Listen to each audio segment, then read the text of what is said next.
Hello everyone, welcome back to my channel. आज हम start करने वाले हैं आपका चैप्टर 2 स्टोरीज अबाउट फ्लाइंग। इस चैप्टर में 2 स्टोरीज हैं। फर्स्ट स्टोरी है his first flight and second story है ब्लैक एरोप्लेन। ये जो दोनों स्टोरी है इसकी समरी हम सेपरेटली करेंगे। फर्स्ट वीडियो में फर्स्ट फ्लाइट की समरी करेंगे और नेक्स्ट वीडियो में ब्लैक एरोप्लेन की। तो फ्रेंड्स चलिए हम स्टार्ट करते हैं फर्स्ट फ्लाइट की समरी। इस स्टोरी के राइटर लियाम ओ फ्लैहर्टी है। लियाम एक आयरिश नॉवेलिस्ट भी रह चुके हैं और ये शॉर्ट स्टोरी राइटर भी है। हीज फर्स्ट फ्लाइट ये स्टोरी है एक यंग सीगल की। सीगल फैमिली में 6 मेंबर्स है, मदर, फादर, 3 बेटे और 1 बेटी। पूरी फैमिली में जो सबसे यंग सीगल था वो बहुत कोशिश के बाद भी डर के कारण उड़ नहीं पाता है। उसके भाई और बहन उड़ान भरना सीख चुके थे, लेकिन जो सबसे यंग सीगल था वो उड़ने से बहुत डरता था। वह उड़ने के लिए उत्साह नहीं जुटा पा रहा था। वह काफ़ी उदास रहता था। फैमिली के सारे मेंबर यंग सीगल को छोड़कर ऊंची उड़ान भरने में माहिर थे। वह यह सोचता था कि अगर उसने उड़ने की कोशिश की तो उसके पंख उसका साथ नहीं देंगे और वो समुद्र में गिर जाएगा। भोजन के लिए वो अपने माता और पिता पर ही निर्भर था। उसके माता पिता ही उसे मछली के टुकड़े लाकर देते थे। एक दिन उसके माता पिता उसके पास गए और उसे उड़ने के लिए कहा। उसे डांटा भी और उसे डराया भी कि अगर वो उड़ेगा नहीं तो फैमिली का कोई भी मेंबर उसके पास नहीं आएगा और उसे खाना भी नहीं देगा। लेकिन फिर भी वो यंग सीगल हिला तक नहीं।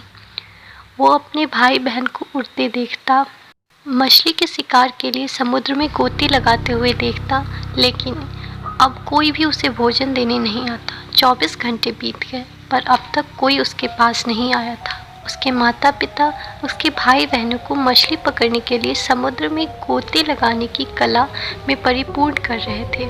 उन्होंने उसे भी उड़ने के लिए कहा पर वो ऐसा नहीं कर सका। अब सूरज उग गया था। वह पहले से भी ज़्यादा गर्मी महसूस कर रहा था क्योंकि वह बहुत देर से भूखा था। अपने परिवार का ध्यान आकर्षित करने के लिए उसने एक पैर पर सोने का नाटक भी किया, मगर फिर भी किसी ने उस पर ध्यान नहीं दिया। उसके भाई बहन सो रहे थे। उसके पिता अपनी चोंच से उनके पंख साफ कर रहे थे, लेकिन उसकी माँ उसे देख रही थी। उसकी माँ ने उसे अपने पैरों के नीचे मछली के एक टुकड़े को उसे फाड़ते हुए दिखाया। जैसे ही उसने ये खाने का दृश्य अपने सामने देखा, इस दृश्य ने उसे पागल सा बना दिया क्योंकि वह बहुत समय से भूखा था। वह प्रतीक्षा कर रहा था। उसे आश्चर्य था कि उसकी माँ उसके और समीप क्यों नहीं आ रही है। वह भूख से इतना बेहाल था कि उसने मछली के ऊपर एकदम से गोता लगा दिया। वह इतना उत्तेजित था कि वह गिर गया। एक पल के लिए वो सदमे में था, पर ये सब केवल एक पल के लिए चला और जल्द ही उसके पंख खुल गए। वह अपने स्तन, पेट और पंखों के खिलाफ हवा महसूस कर रहा था। वह खुद को हवा से काटते हुए महसूस कर रहा था। अब वह डरने वाला नहीं था। वह थोड़ा घबराया, लेकिन उसकी माँ ने उसका साथ दिया। पूरा परिवार ने उत्साह से चिल्लाया। इस प्रकार डर पर उसकी जीत हुई। अब उसने अपने डर पर काबू पा लिया था। अब वह भूल चुका था कि एक समय पर वो इन सब चीज़ों से डरा करता था। अब उसका डर समाप्त हो चुका था। वह सीधे समुद्र में भाग गया और उसके नीचे की हरियाली और पहाड़ों को देख पा रहा था।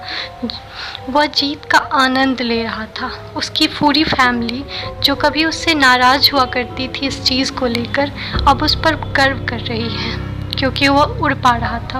वो अपनी ऊंची आवाज़ में उत्तेजना में चीख रहे थे, चिल्ला रहे थे। तब वो यंग सीगल समुद्र में चला गया, जहाँ जाने से पहले वो घबरा रहा था। उसने भागने की कोशिश की, लेकिन भूख के कारण वो कमज़ोर हो गया था। उसे बहुत दिनों से भोजन नहीं मिला था। वह शांत हो गया तो वह समुद्र में तैरने लगा। उसकी पूरी फैमिली उत्साह में जश्न मना रही थी, उसकी प्रशंसा कर रही थी, प्रशंसा के रूप में भोजन पेशकश भी कर रही थी। अंत में उसने अपने डर पर काबू पा लिया और अपनी पहली उड़ान भरी।